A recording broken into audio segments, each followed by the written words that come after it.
സ്കൂളിലെ പ്രശ്നങ്ങൾ 24 ലൈവ് ചെയ്ത് വൈറലായിരിക്കുകയാണ്. കാസർഗോഡ് കാഞ്ഞങ്ങാട് മരക്കാപ്പ് ഫിഷറീസ് ഹൈസ്കൂളിലെ വിദ്യാർത്ഥികൾ ക്ലാസ്സിൽ കളിക്കുന്നതിനിടെ കുട്ടികൾ ചെയ്ത കാര്യങ്ങൾ അധ്യാപകൻ മൊബൈൽ ചിത്രീകരിച്ചതായിരുന്നു. കുട്ടികളോടൊപ്പം അരുൺ പാറക്കലും ചേർന്ന് തയ്യാറാക്കിയ report.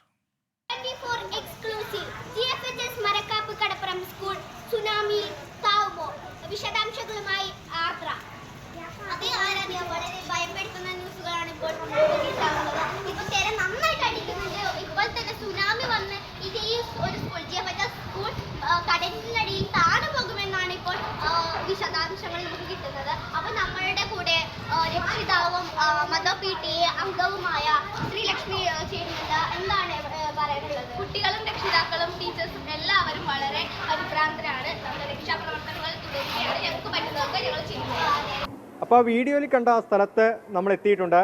Government fisheries high school Marakkap. ആ മരക്കാപ്പിലെ വിദ്യാർത്ഥികളാണ് 24-ൻ്റെ ലൈവിനോടനുബന്ധിച്ചുള്ള അത്തരത്തിൽ വീഡിയോ എടുത്തത്. എന്തായാലും ആ കുട്ടികൾ നമുക്കൊപ്പം ചേരുകയാണ്. ആരാധ്യ, ആർദ്ര. ആരാണ് ഈ വീഡിയോ എടുക്കാൻ പറഞ്ഞത്? നമ്മളെ ക്ലാസ് മാഷല്ല, നമ്മളെ പഠിപ്പിക്കുന്ന മാഷ്. എന്താ കാരണം എടുക്കാൻ? നമ്മൾ കളിച്ചുകൊണ്ടിരിക്കുമ്പോൾ മാഷ് അത് പകർത്തി. ജേർണലിസ്റ്റ് ആവാനാണോ ഇഷ്ടം? ആ, കുറച്ചൊക്കെ. 24 കാണാറുണ്ടോ? ആ, കാണാറുണ്ട്. എന്താ ആരെ ഇഷ്ടം? ശ്രീകണ്ഠൻ നായർ സാറിനാണ് ഇഷ്ടം. വേറെ ആരാ മദർ PTA ഒക്കെ ആയിട്ട് അഭിനയിച്ചിട്ടുണ്ടായിരുന്നല്ലോ? ആരാ മദർ PTA ക്യാരക്ടർ തിരഞ്ഞെടുത്ത്? അത് നമ്മൾ എല്ലാവരും ടീച്ചേഴ്സ് മാത്രം ആയിക്കൂടാ എന്നുള്ള ഒരു ഇതായതുകൊണ്ട് തന്നെ നമ്മൾ PTA-കാരെയും ഉൾപ്പെടുത്താമെന്ന് വിചാരിച്ചു. അപ്പം അങ്ങനെയാണ് ഈ PTA പ്രസിഡന്റ്, മദർ PTA അങ്ങനത്തെ ഇത് ചിന്ത വന്നത്. അങ്ങനെ ചെയ്തു. ഈ വീഡിയോയിൽ പറഞ്ഞ പോലെ നിങ്ങൾക്ക് ഇവിടെ ബുദ്ധിമുട്ടുകളുണ്ടോ? ഉണ്ട്. നമ്മളിപ്പോൾ പ്ലേ ഗ്രൗണ്ട് ഇല്ല, പിന്നെ നമ്മളെ ബിൽഡിങ്സ് കേട്ട സ്ഥലമില്ല.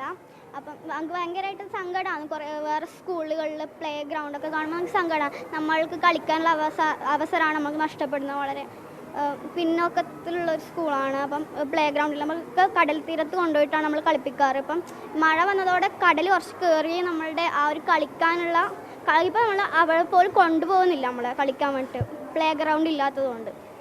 പക്ഷേ ഈ പ്ലേ ഗ്രൗണ്ട് ഇല്ലാത്തതിന് നമ്മൾ പരാതി കൊടുക്കുക അങ്ങനെ വല്ലതൊക്കെ ഉണ്ടായോ?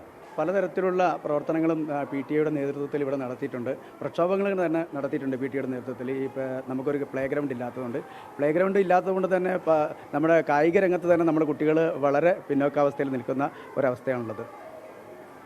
എന്തായാലും ഇവർക്കൊരു കളിക്കാനൊരു ഗ്രൗണ്ട് വേണമെന്നുള്ളതാണ് ആവശ്യം അല്ലേ?